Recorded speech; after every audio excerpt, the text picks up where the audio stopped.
नमस्कार दोस्तों। एक जमाने में खुलेआम गुंडागर्दी करने वाले और किसी की भी जमीन कब्जाने वाले वफद बोर्ड की मुसीबत कम होने का नाम ही नहीं ले रही।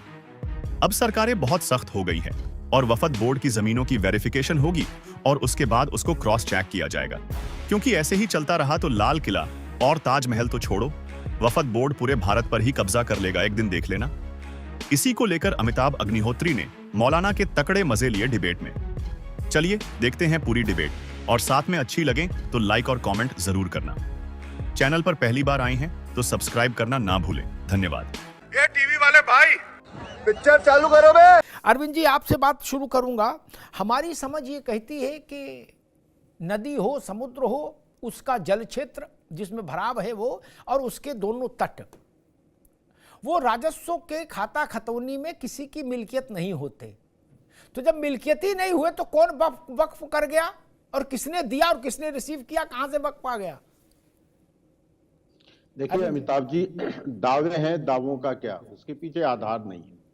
मैं दो बातें कहूंगा। मौलाना शहाबुद्दीन रजवी बरेलवी का जो बयान है उसमें दो बातें मुख्य रूप से कही गई है। एक तो वो कहते हैं कि गंगा किनारे की 54 एकड़ की जमीन पे वक्फ का अधिकार है, और दूसरी बात वो कहते हैं कि मुसलमानों ने बड़ा दिल दिखाया है, संतों को भी, हिंदू समाज को भी बड़ा दिल दिखाना चाहिए।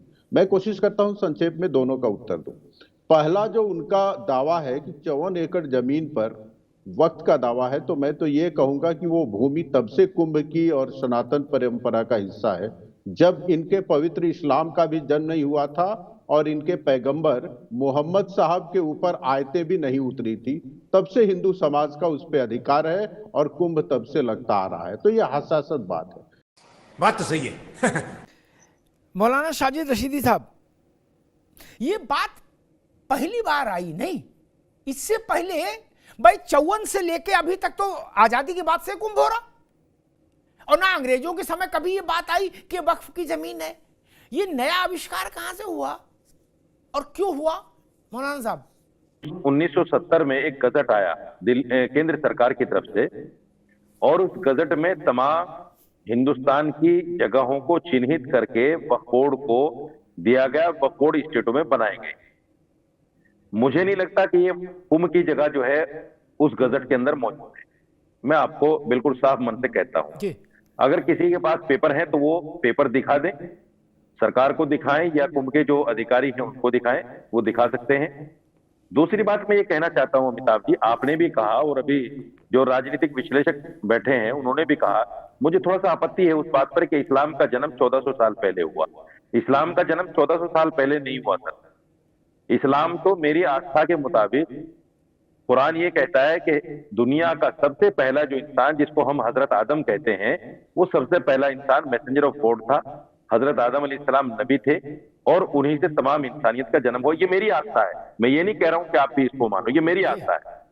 तो इस्लाम उस वक्त से है। ये अलग बात है कि हिंदुस्तान में इस्लाम कब आया, ये अलग विषय है। ये सबकी आस्था अपने धर्म के बारे में ऐसी ही है, और धर्म छोड़िए, अपने अपने गुरुओं के बारे में लोगों की धारणा है। हरियाणा पंजाब में तमाम गुरु हुए जो हैं अभी, कुछ जेल में है, कोई रेल में है भी, कोई बीच में है, कोई दाएं हैं, कोई बाएं हैं। उनके चेलों से पूछिए, वो कहते हैं कि यही तो अवतार है, ये तो कई लाख वर्ष से जिंदा है। लोग उनका क्या कर लोगे?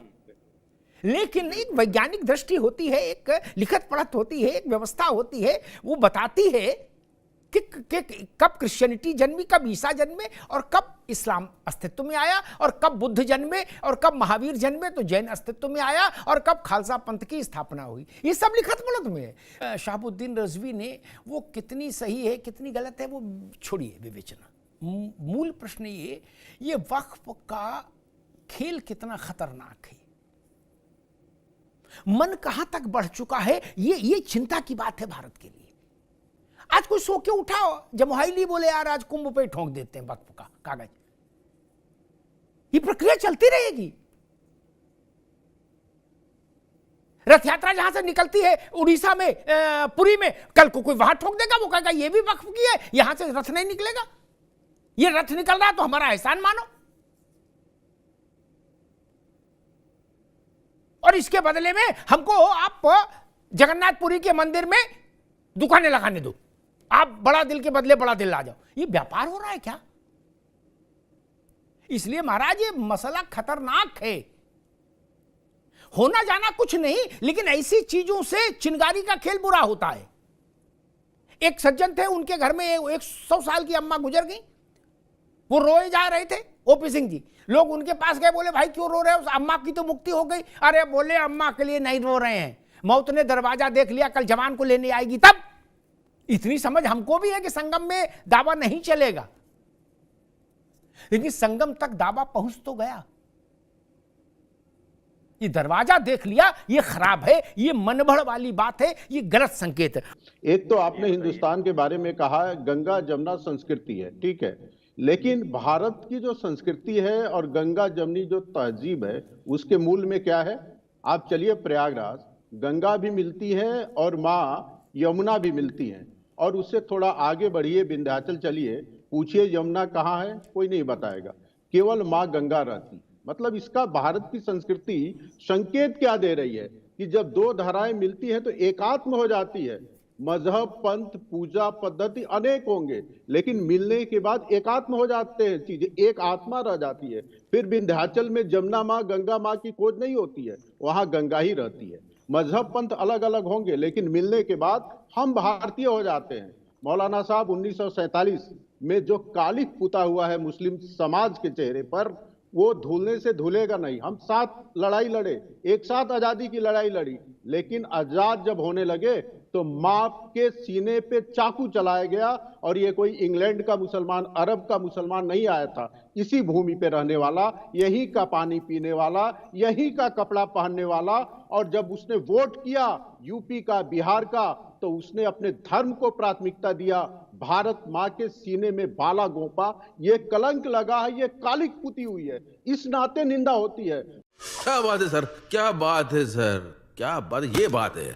कुंभ का वजूद कितना बड़ा है वो इस बात से समझिए कि 80 से ज्यादा देशों ने की मीडिया ने कुंभ का जो इंटरनेशनल मीडिया सेंटर है वहां अपने को रजिस्टर कराया है। 80 से ज्यादा बड़े देशों की मीडिया ने। हम क्या संदेश दे रहे हैं कि कुंभ में जो टेंट कुंभ बस रहा है वहां की जमीन वक्फ की है, लो हो गई झाऊ शुरू। मौलाना साहब जी देखिए, मैं पहले अरविंद जी की बात का जवाब दे दूं। इन्होंने कहा कि मुसलमानों के चेहरे पर कालक है। ये बड़ा शर्मनाक लफ्ज है कि मुसलमानों के चेहरे पर कालक है। उन लोगों के चेहरे पर, उन मुसलमानों के चेहरों पर कालक है जो हिंदुस्तान को छोड़कर चले गए, जिन्होंने पाकिस्तान को नकारा, जिन्होंने जन्ना की थ्योरी को नकारा। कुछ जैसे लोग, मेरे बाप दादा, उनके चेहरे पर कालक नहीं है।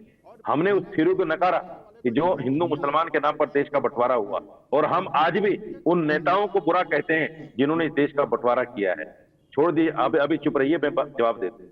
मैं सिर्फ ये कहना चाहता हूं, हिंदुस्तान का ये मुसलमान जो हिंदुस्तान में रहा, 82 मरतबा, 82 मरतबा इस जमीन के ऊपर अपना माथा रखता है नमाज के टाइम, 5 वक्त की नमाज में 82 मरतबा। अरविंद जी, आप तो एक बार भी जमीन पे माथा नहीं टेकते होंगे। मुसलमान से ज्यादा बड़ा देश प्रेमी हो सकता है कोई? दूसरी बात, ये मुसलमान जब मरता है ना, इसी मिट्टी में दफन होता है। हमें जो है गंगा में बहाया नहीं जाता, माफ कीजिएगा, आपकी आस्था है, ठीक है, लेकिन हम तो हमें इधर उधर नहीं। क्यों? एक लाइन में जवाब सुनिए, अरे सुनो मेरे भाई, सुनो मेरे भाई, जमता है। अरे सुन लो भाई, बीच में नहीं। अमिताभ जी देखो, मैं एक मिनट अभी रशीदी साहब की बात आ जाए फिर जी, मेरी बात पूरी हो जाए फिर आप जी। हर पर्व की, हर धार्मिक अभियान की, उत्सव की एक अपनी आचार संहिता होती है, ठीक? उसमें हस्तक्षेप, अतिक्रमण नहीं होना चाहिए, मेरा मानना ये है। और ये बिल्कुल मतलब थंब रूल है मेरे उसका चिंतन का। मक्का में आदमी कैसे जाएगा, मदीना में कैसे नहाएगा, कैसे हाथ धोएगा, कैसे उठेगा, कैसे बैठे, आपने सब तय किया ना। किसी दूसरे को आपत्ति है क्या? नहीं। किसी ने ये कहा कि हिंदू क्यों नहीं देखे वहां मक्का में क्या हो रहा है? नहीं ना। सऊदी में है, तुम यहाँ हो रहा है। अरे भाई अरे रशीदी भाई, मुसलमान तो ग्लोबल नागरिक है। मुसलमान तो खुद को कहता है हम इस्लामिक वर्ल्ड है। गजब बात करते हो।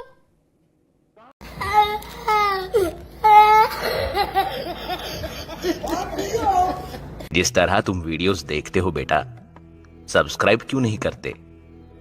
इस बार जरूर करना, बहुत पुण्य मिलेगा।